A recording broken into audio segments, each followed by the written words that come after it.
Okay, these two blood supplies mixed together as they enter the functioning unit of the liver called the liver lobby. So that's just a little extra. Cooper cells, the Cooper cells, they remove bacteria, debris, parasites, old red blood cells. So you can see, I just want to just tell you, what the importance of the liver is so important for helping us to function and to remove waste products and that type of thing.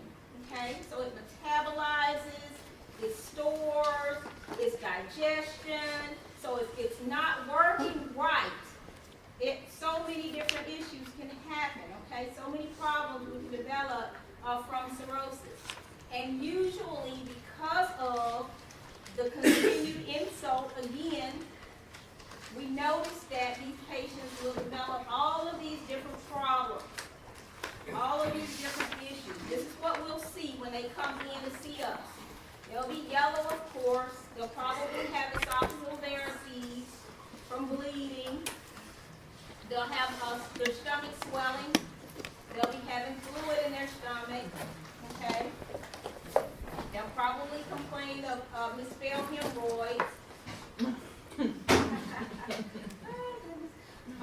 Spider angioma. Those are what you're going to see on these patients when they come in. Okay? Redness on the palms. Just those little things. Little things. Okay. So what can we do to help these patients? Well, some of the things that we can do in order, especially if they're having edema, if their stomach is huge and they've got all this liquid in there, we can help them by elevating the head of the bed. So we can give them a high protein diet. That's one of the things that we can do. We can give them vitamin supplements. They'll need that. We'll need to check on their weight. Just like patients who are in fluid overload or all of that, CHF, those kinds of patients, we do the same thing for patients who is suffering with ascites. We want to make sure we keep up with the weight. Okay? We're going to monitor their level of consciousness. They may have tremors. They may have delirium. All of those things we're going to look at.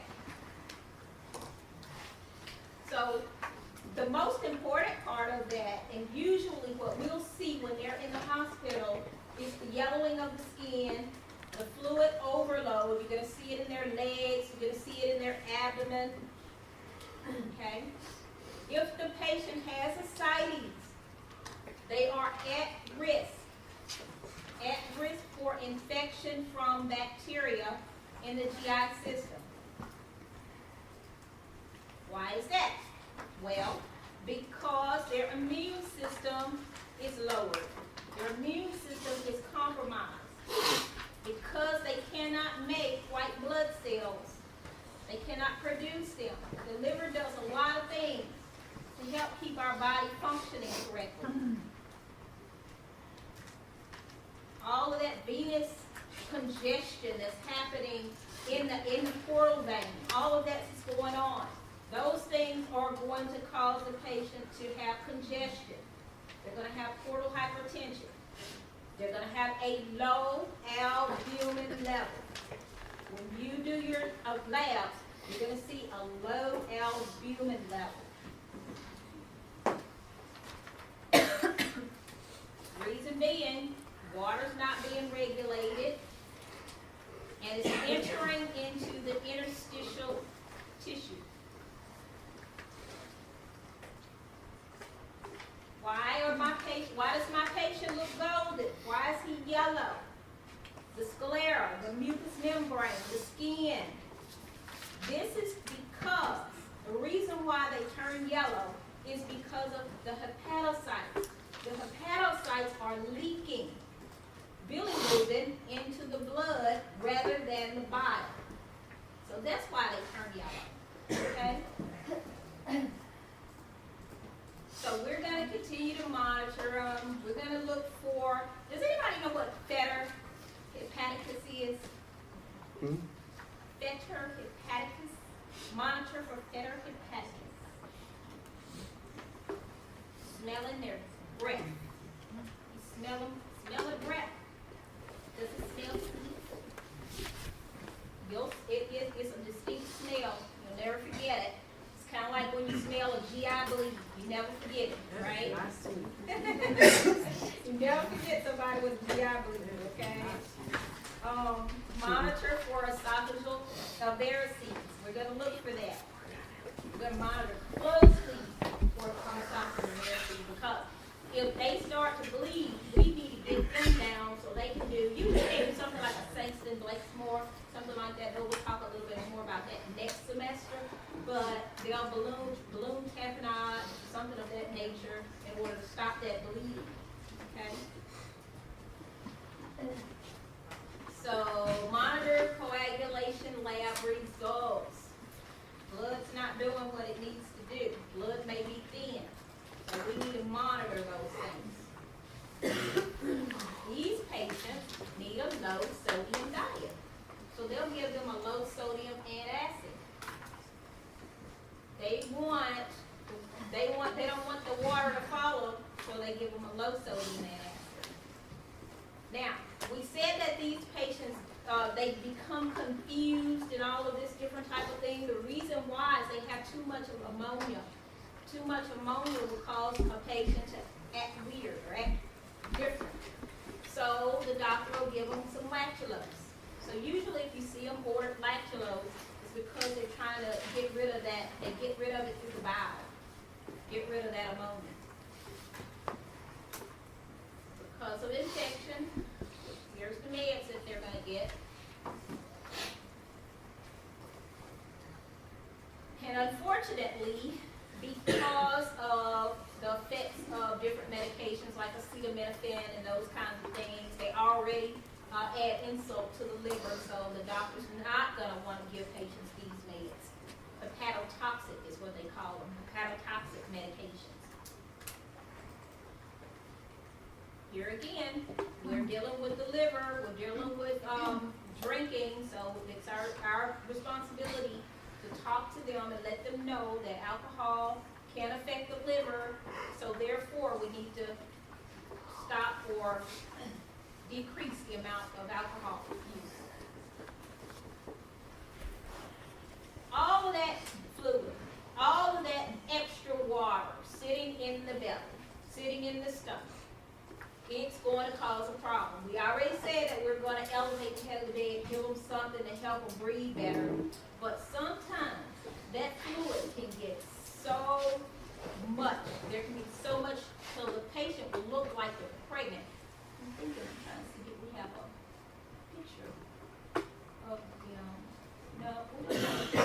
But if you've ever seen someone with ascites, their stomach looks like they're pregnant, and they'll have like the veins running through the stomach. There is no way that you can't miss what's going on. So that doctor's going to need to take them down, and they're probably going to need to get rid of some of that fluid. They're going to have to get that fluid off of that patient, okay?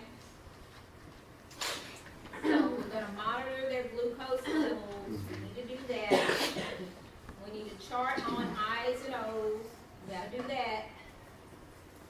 Daily weight. These patients get a daily weight. And if you're really on top of your job, you will take a ruler, you will take some kind of tape measure, and you're going to measure their abdominal girth. Usually when they go in to see their doctor, their specialist for their visits, he'll probably go ahead and have that as an order, because you need to make sure you're keeping up in addition to the daily weights, or in addition to them making sure that they check their weight daily at home. We're going to check their abdominal girth because we need to know how much fluid they're retaining in their abdomen. And here is the procedure, the balloon tamponade, Sexton Blakemore tube, when they have a bleed in the esophagus or something of that nature. They have that balloon there and they open it up. They open that balloon so that they'll be able to stop the bleed. It's kind of like that's why they call it a tampon, a tamponade. It opens up just like a tampon. Okay. Have y'all watched this, the video on this? Y'all want to watch this video? I'll be talking. Let me see if I can get it pulled up.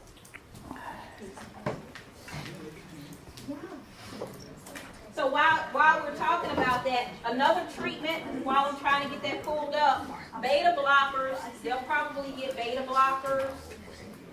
The doctor will order beta blockers. He may order, I said, lactulose, because we don't want them to get confused.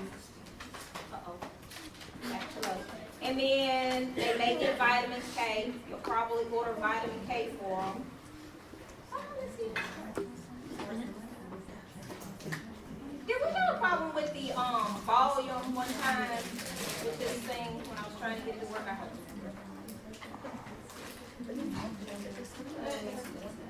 Oh, I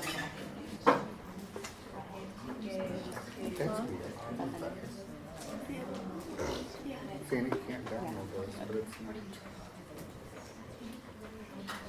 classified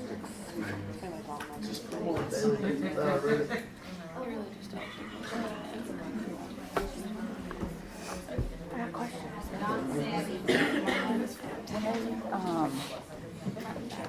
Do you work in like the hospital or just the clinic? Or both? clinics, but some of our clinics are, I've been to 51 different ones.